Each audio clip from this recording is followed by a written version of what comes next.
the Honorable, ever-talented Connie Morello. Please welcome her.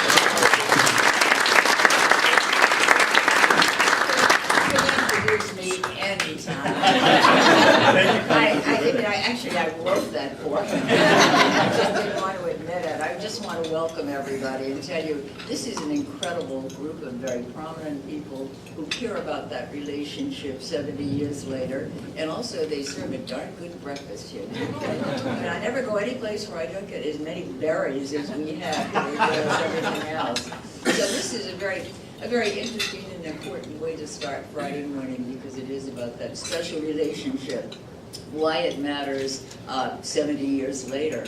And I'm going to be introducing Mac Thornberry, and Mac is going to then introduce His Excellency Peter Westmacott and his colleague, Congressman Adam Smith. And so, I might ask him to come up here right now. So if I could ask Mac, would you mind coming up here before I finish introducing you? Your Excellency, I think we have you in the center, and Congressman Smith.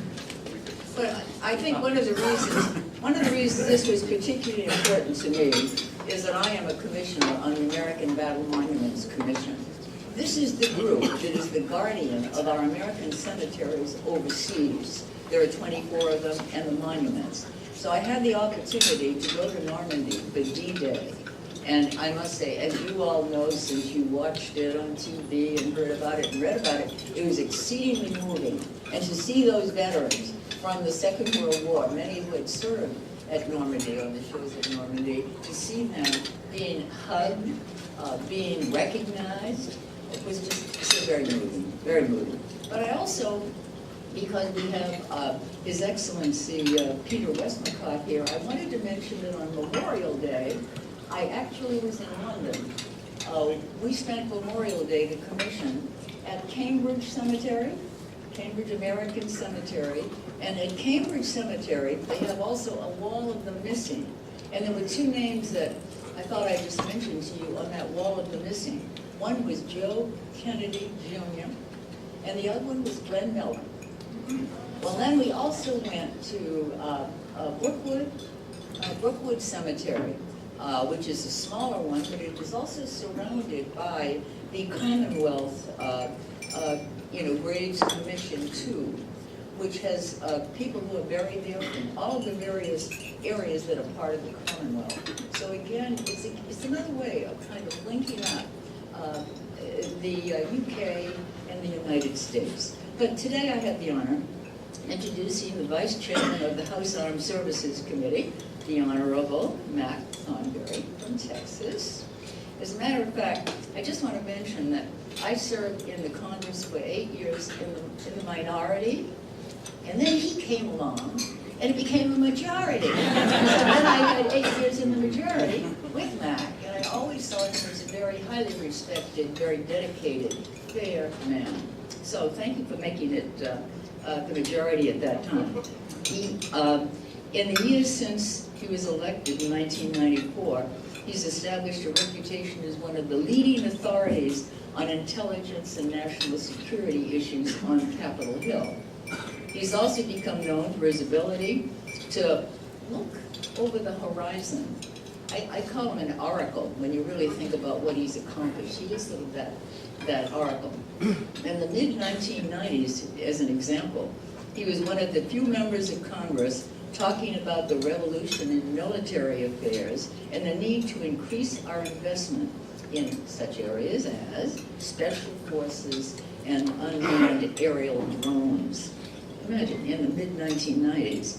In the late 1990s, he saw that the nation's nuclear weapons complex needed reforming, and he introduced a bill to do just that.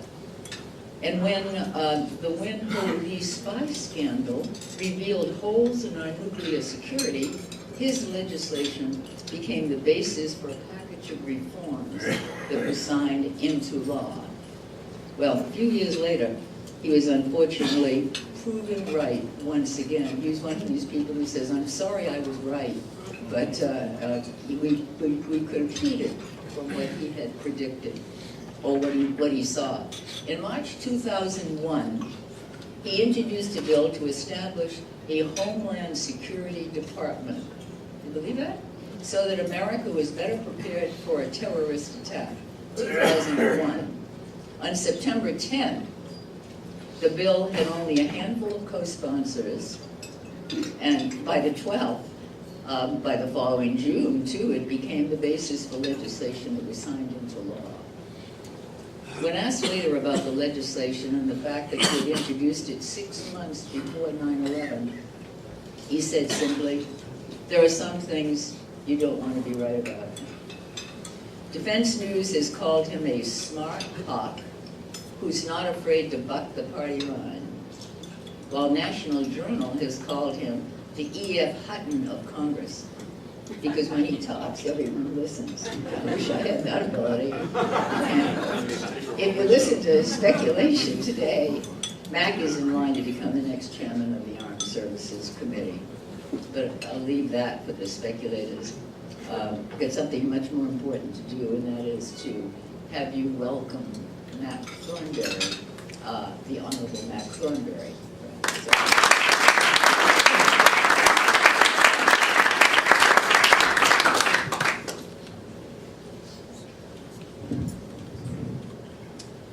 Thank you, Connie, and it was a delight seeing you at Normandy. Sally and I loved that as much as you did. I got to confess, though, I have a little bit of resentment against Conzelman and his henchmen for getting me into this gig this morning, because they know enough about my interest to know that I could never turn down an opportunity to come and talk about the special relationship, and at the same time I would always feel inadequate in trying to do that. It's kind of like one time Lady Thatcher came to Amarillo, Texas to do a charity event, and I was asked to introduce her. It was the most nervous I'd ever been for any speech ever. Not because I thought that I would impress the audience, because obviously they didn't care about me. I was just standing in the way of listening to her. I wasn't trying to impress her because this is one of the leading, towering figures of the 20th century. But it's just there's some sorts of things that you ought to do right. And that's kind of the way I feel about this topic today. So in my inadequacy, I will resort to, of course, quoting Churchill, when he talked about the special relationship at Harvard in 1943.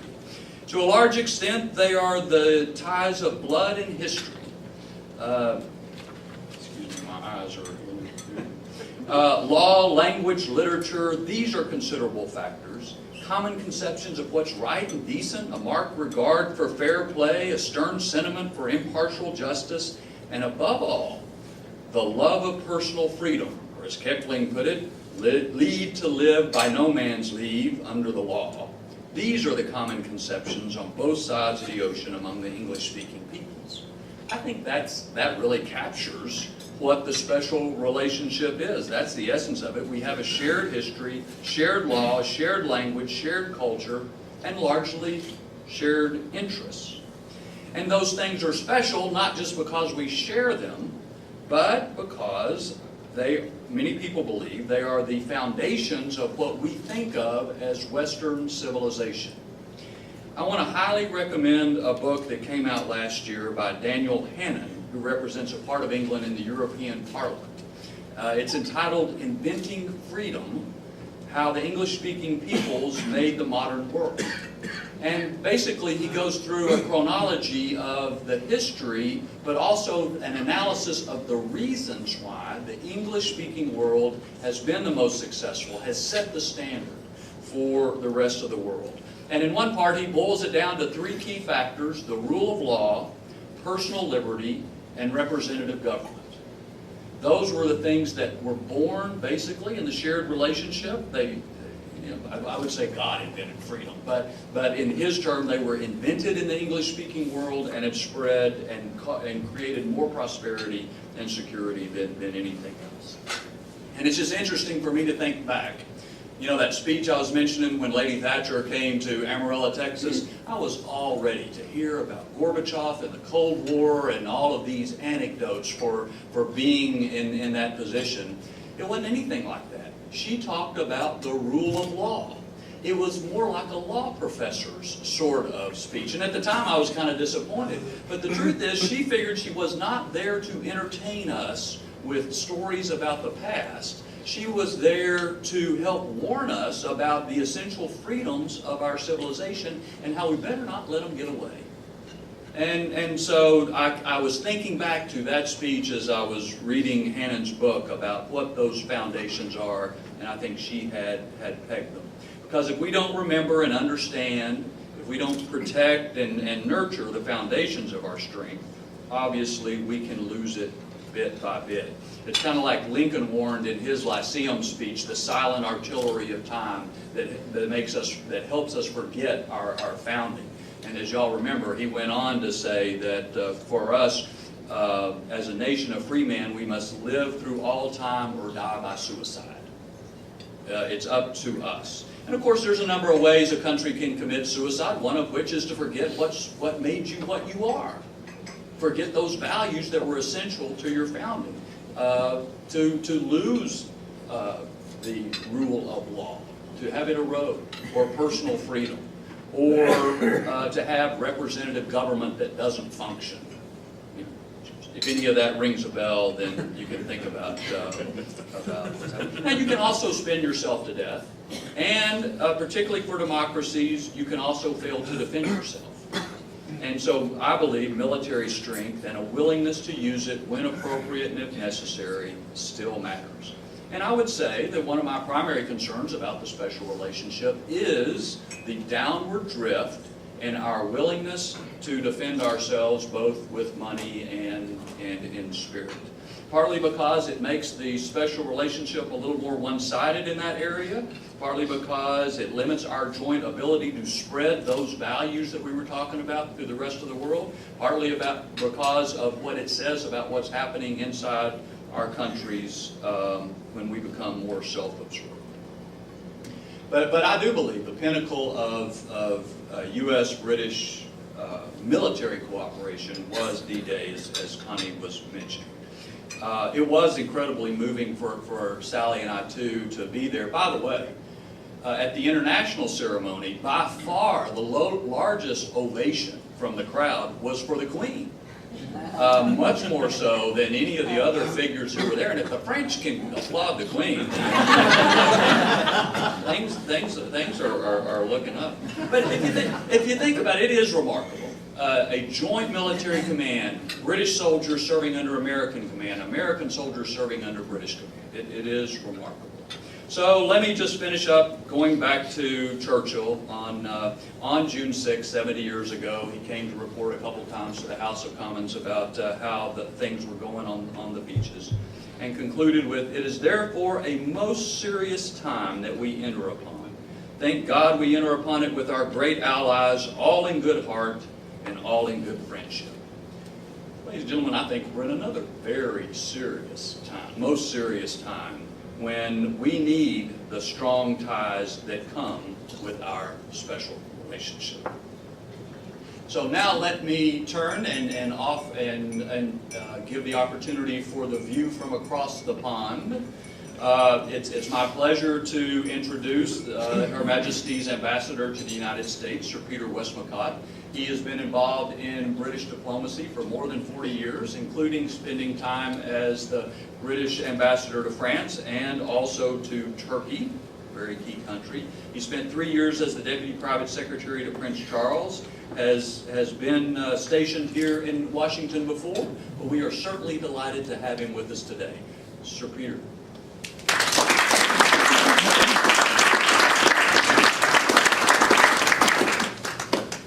Well, thank you, Max, so much. This is a real treat. It feels rather like being with family, so thank you for the welcome, and I agree with you on the breakfast. Yesterday I was at CSIS, and the food truck bringing breakfast broke down. So this is a marked improvement. Thank you very much. A few thoughts, and then I think the value of an occasion like this is to have a proper discussion and see if we can deal with some Q&A. You mentioned feeling inadequate. You shouldn't feel like that, Mac. You did a beautiful job of giving a flavor of the special relationship and why it matters. I feel in many ways almost more so. A couple of little anecdotes, and then I'll touch on a few points before we get into a discussion. D-Day anniversary is always a very important moment. It's always very emotional. It is an extraordinary reminder of what we have done together. I was there 5 years ago when the President came for the first time. We didn't have the Queen, but we had Prince Charles, we had the Prime Minister, we had the Defence Secretary, we had President Sarkozy, we had all sorts of stuff going on. But one of the things that's sometimes worth remembering is just this sheer scale and the organisation of those landings. And I think I'm right in saying the D-Day landings put together over the days following D-Day, it was about 350,000 soldiers came ashore. 175,000 of them were British and Commonwealth, 130,000, roughly speaking, were American. It was an extraordinary joint operation, which then worked for a number of different reasons, but not least because of the level of preparation that went into that. And it's sometimes easy to forget that it was by no means a done deal, and it was by no means straightforward in advance. Something like 2 million US servicemen came to the United Kingdom in advance of D-Day. It was an extraordinary number of people. And that was in 1942, 3, early 1944.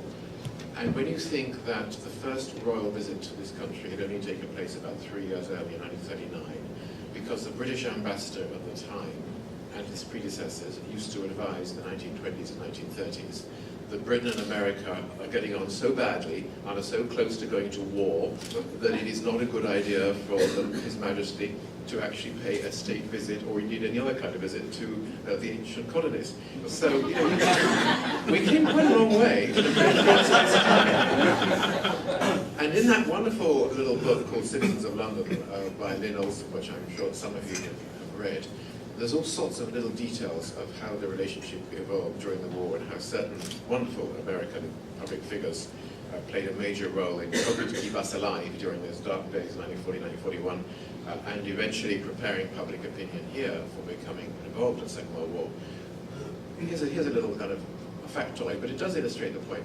Of all the mail sent back home after D-Day landings by US servicemen who come to live in France, something like 40% were sent to the British families that put them up, and 60% to their own families and loved ones back at home. And that was a voluntary operation by so many of those British families, because in fact there were barracks and billets, and there were formal places for the soldiers to stay.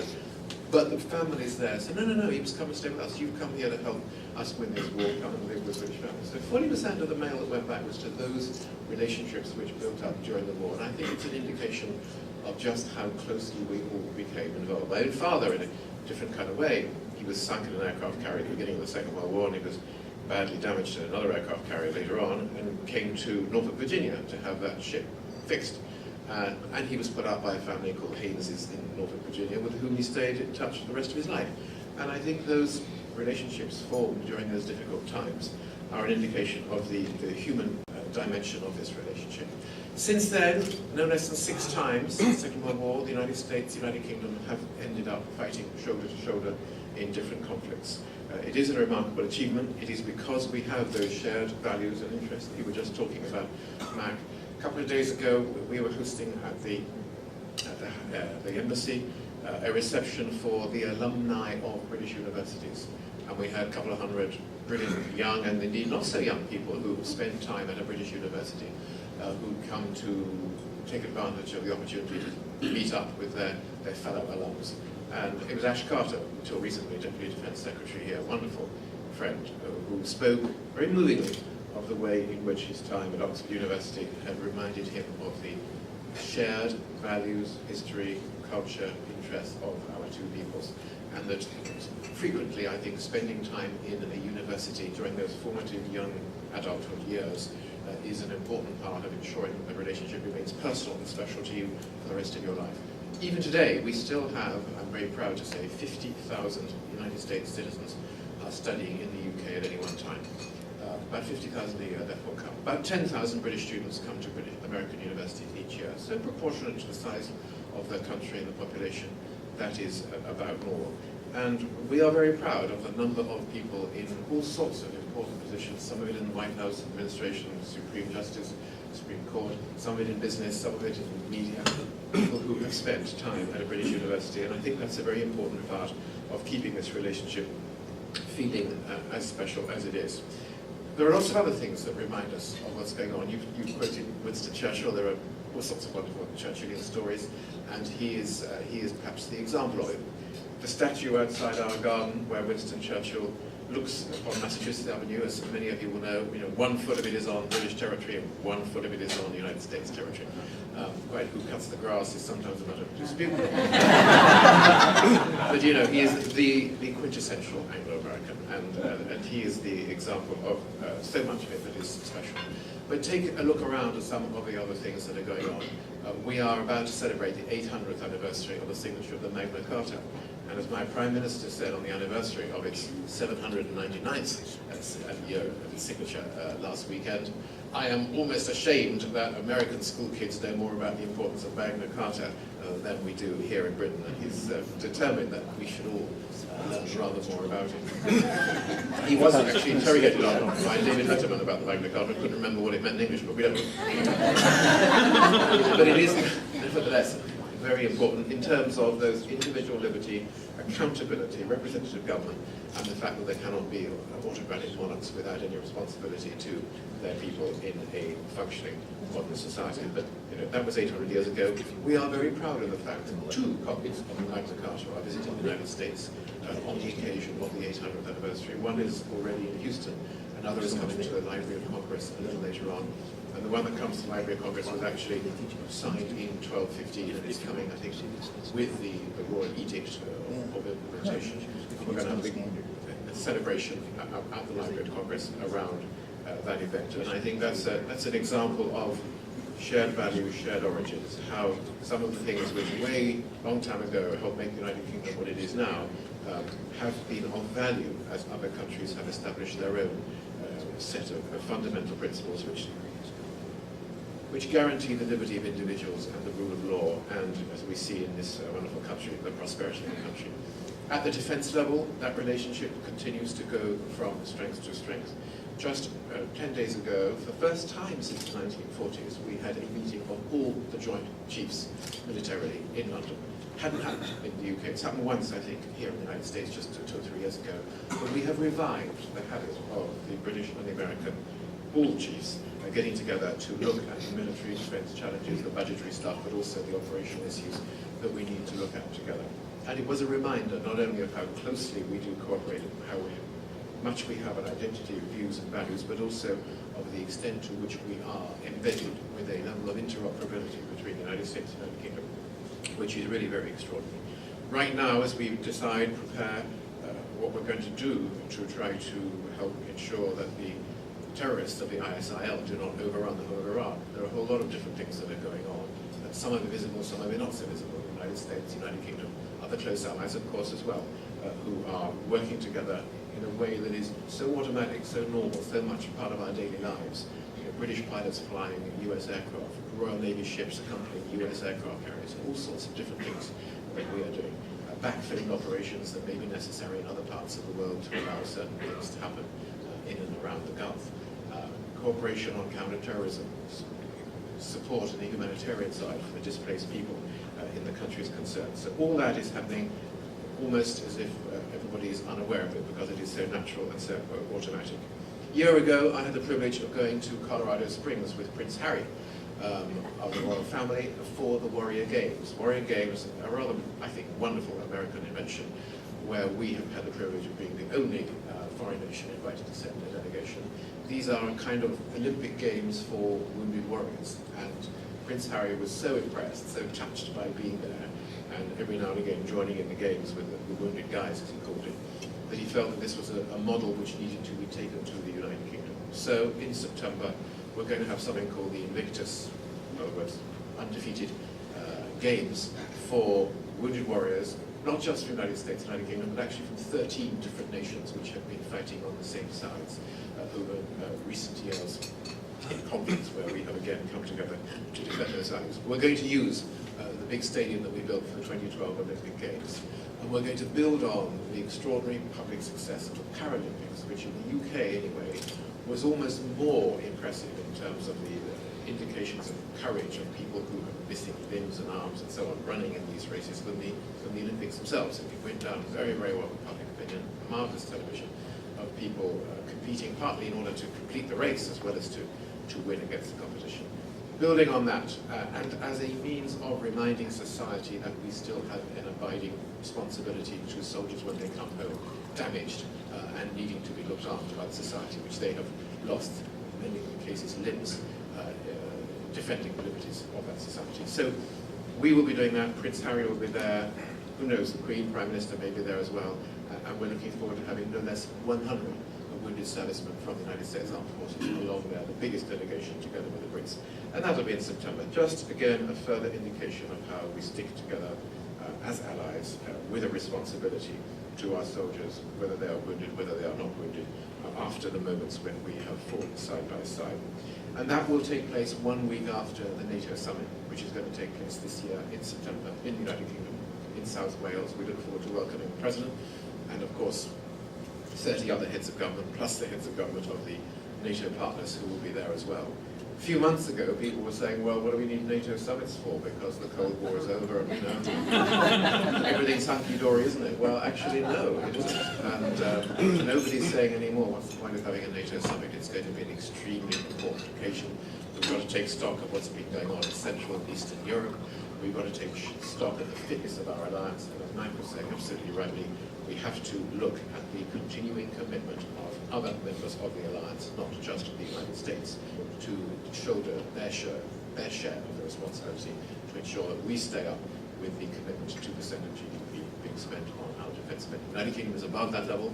Not very many European partners are. And it's extremely important as we look at the threats that are around the world, which we're having to face up to, that we all remain absolutely committed to what we're doing together. Meanwhile, in addition to dealing with those territorial issues, counter-terrorism issues, we've got to deal with cyber, we've got to deal with a whole range of other challenges we have to deal with. I'm sorry to say the fallout of things like the Edward Snowden disclosures of what we are up to in terms of trying to defend our own freedom and our own values. And perhaps I can close just by telling a little story which was reminded me by the chairman of our own Intelligence Select Committee, who was here just a few days ago. But back in those days of 1940, 1941, when it was all dark and we were on our own, and it wasn't at all clear that Hitler wasn't going to succeed in overrunning the entirety of the European continent, we did have a very, very successful code-breaking operation at a place called Bletchley Park, of which we've just been honouring some of the former members. And we did manage to break the codes on the German U-boats.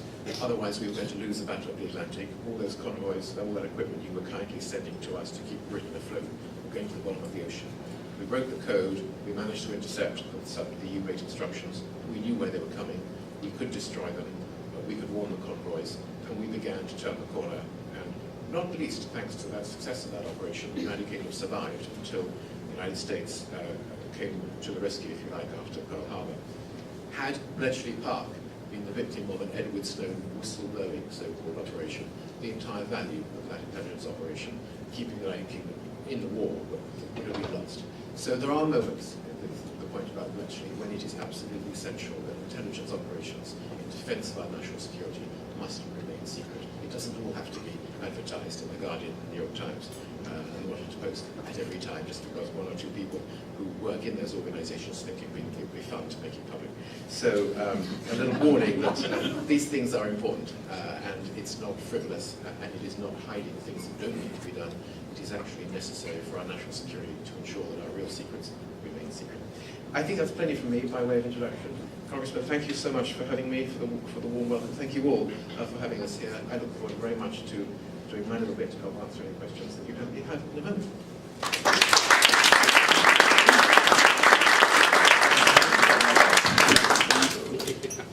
Thank you, Mr. Ambassador.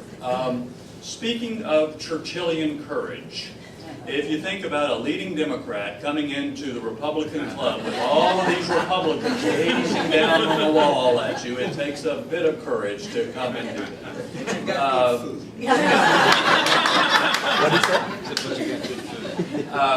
But seriously, of course, the top Democrat on the Armed Services Committee is Adam Smith from Washington.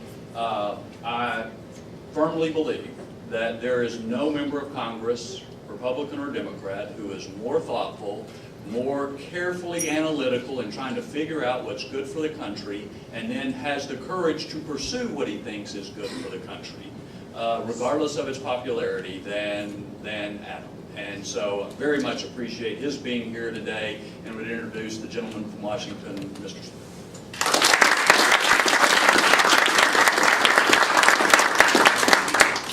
Thank you, and I want to thank Mac for his great leadership on both the Intel Committee and the Armed Services Committee. We've had a great working relationship the entire time I've been on the committee. We were chair and ranking member of the Terrorism Subcommittee for a period there. I look forward to you being chairman, even though I know I can't say that. If it helps me to root for other guys, then I'll do that. However we get you there. No, great member of Congress. Very, very thoughtful, and keeps up the bipartisan tradition on the Armed Services Committee that has kept us going in some very, very difficult times. I'm pleased to have the opportunity to be here with him and with the ambassador. I had the honor of visiting Normandy with my wife about 5 years ago, and it is an incredibly moving experience to look at that and think of the courage and the sacrifice that it took to do that. Just an unbelievable operation. It was something to see. We also had the opportunity to visit some of the American cemeteries over there to really get a feel for the sacrifice that was made, certainly by this country, but by Great Britain as well, and the incredible accomplishment that came from that. Although I will say, when I think of Winston Churchill, the first quote that always comes to my mind is that you can always count on the Americans to do the right thing once they've exhausted all the other options. So, no relationship is perfect. You work your way through it. And I was also thinking about what the ambassador said about the great uncertainty of that time. And I grew up reading about World War II in history books. We won. It's all good, and you have to take yourself back in that moment and realize that the people that were doing that didn't know that they were going to, didn't know how it was going to end. And the pressure of that, I think, is what's hard to imagine, but I also hope it's instructive for us in this time when we think about the difficulties that we face, and sometimes they can seem overwhelming. I still contend that whatever we face right now is nothing compared to what the world faced back at that time. And it also puts us in a position to know that we can work our way through this. And I think the partnership between us and Great Britain is going to be enormously important in that. Because when you think about it, the challenges that we face right now really derive from that basic principle of government, as was stated, that it's about the rule of law, it's about freedom, it's about representative democracy, and really it's about all those places in the world right now that don't have that and are falling apart as a result. And having a number of impacts on the rest of us. How do we work with each other and with them to change that? And it's going to take us working in the Middle East and North Africa and elsewhere to help establish the rule of law and representative democracy and freedom, to build governments that their people can believe in. Because the fact that so many people in that part of the world don't believe in their governments leads to the chaos in places like Somalia and Afghanistan and Syria and Iraq.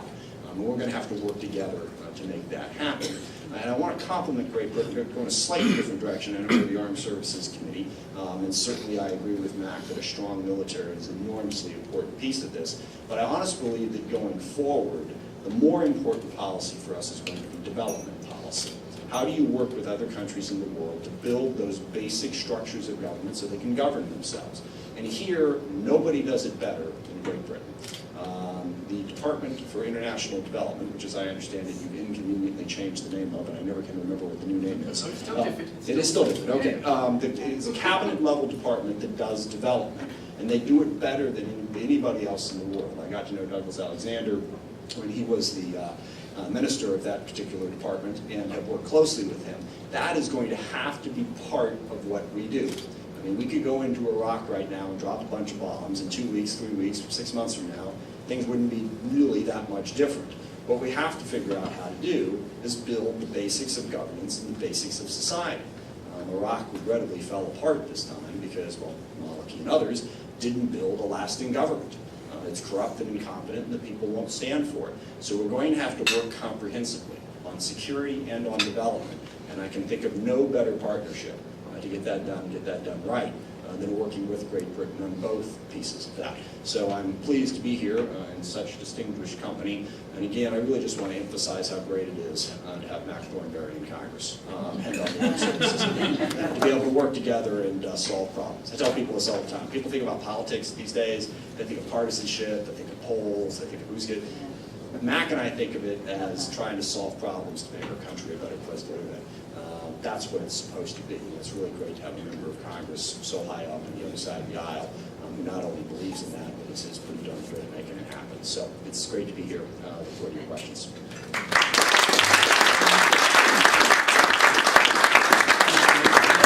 Now, we have a few minutes for Q&A. Ambassador Morella, you did such a great job with your initial introduction. You can either ask the first question or you can pass. So I will, and there is no wrong answer with that. No, I really am very impressed with the three of them. I think they talked about the connection, this wonderful relationship we have. And I think about that Battle Monuments Commission because I think about the fact that Black Jack Pershing started it, and it was followed by George Marshall, and the concept was time will not dim the honor of their deeds. And I think that's what connects us together when we look at Normandy. So maybe you want to ask each other a question. That's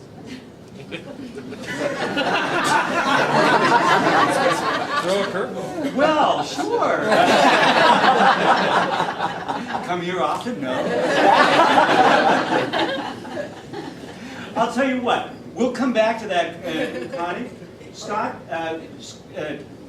Salmon, Shell Oil. If you can identify so that these guys can kind of put it in perspective. Scott, go ahead with your small I'll pick mom. up on the quote that Ambassador Morella just used, and ask the ambassador, as you reflect on what's going on in Iraq right now, what concerns you as an ally, and what is the thinking in Great Britain right now about what the right response should be? Has America let you all down, or I mean, where does this go, and how do you look at this? And all three mics are live. Do these work? Yeah. Of course, I happen to be in the United States at the moment, so I'm maybe less well aware of what public opinion in the UK is thinking.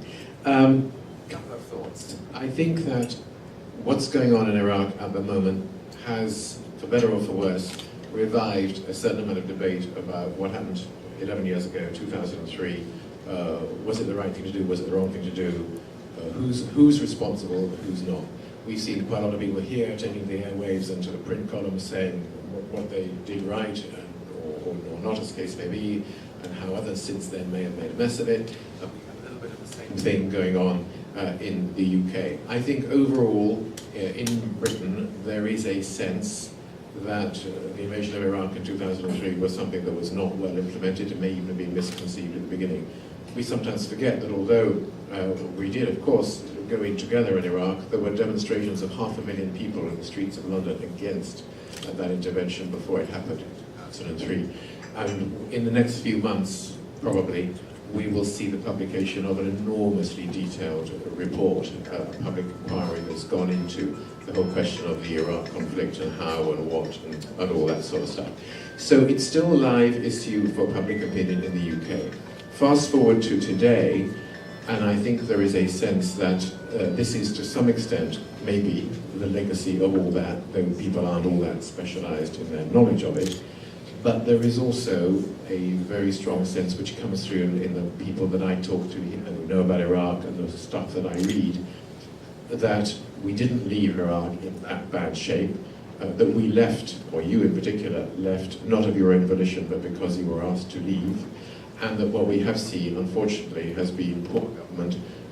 Others mentioned that it was corrupt and incompetent, but almost worse than that, but that's bad enough, a very sectarian approach which has not been inclusive and has driven Shia and Sunni against each other and done, I'm sorry to say, not nearly enough to try to integrate the Kurds into a single functioning Iraqi state that exists on paper, at least, at the moment. So I think there is all that out there, and the last point that I would make is that because of that, if you like, sense that it has not worked very well, and that last time we got involved was not an unmitigated success, there is the same kind of reluctance to get involved directly, militarily, in the United Kingdom today, as there is in public opinion here in the United States. Hi, Peter Bagans, Scan Health Plan. So first of all, thank you for all the words this morning. My dad served in England during World War II, and then after the invasion was in Cherbourg, unloading. So he was in Hull and London. But my question is, following up on this discussion, there's been a lot of talk about potentially the partitioning of Iraq. You refer to it yourself as, the Kurdish area and other areas. Do you think that is going to happen, and what effect would that have on geopolitics in the wake of that? I'll pass it to a real expert in a second. I think the hope of all of us would be, I think, that Iraq remains as a functioning country. You tear up maps and borders at your cost, it seems to me. It becomes extremely messy. Whatever you may think of the basis on which those borders were drawn after the collapse of the Ottoman Empire at the end of the First World War, to rip a country apart often leads to yet more tensions turning up and yet more bloodshed. So I think we're not at that point. I think that it is perfectly possible to have a government in Iraq which adopts a more inclusive approach to all the different groups, tribes, faiths, ethnicities that exist in that country, so that Iraq can become a successful, highly prosperous country, because there's immense natural riches in that country, which remains intact. I think myself that it's too early to talk about the fragmentation of the country, but I'm not a bit surprised that people are talking about it in hypothetical terms because of the problems that we have seen arise over the last few years there. Well, I just agree that a functioning Iraq is still possible, and I completely agree that you wipe away old borders at considerable cost and considerable risk. But it may end up that way. But just for the people who say, oh, that wouldn't be so bad to have a sectarian division, remember the Sunni side of that are not nice people. It's not like they just have different religious beliefs. These are among the most bloodthirsty, violent terrorists that exist on earth that would control that Syria or Iraq portion. And so there are real dangers for the world, for the UK, for us, if that safe haven is allowed to continue from which terrorism can emerge. I think it's pretty much, it's too strong a statement to say it's already happened, but it's pretty darn close. I mean, the bad things that happen when you split up a country is you have civil war and massive sectarian violence. Yeah, that's been happening in Iraq now for at least, 7 years, probably longer than that. So I think as you look at the facts on the ground right now, you look at the Kurdish portion, the Sunni portion, the Shia portion, they are as separate as they've ever been. So I think we have to acknowledge that up front. Now the hope, there's two big pieces to this. One is that you do come up with some sort of power sharing agreement. Now it's going to be incredibly autonomous.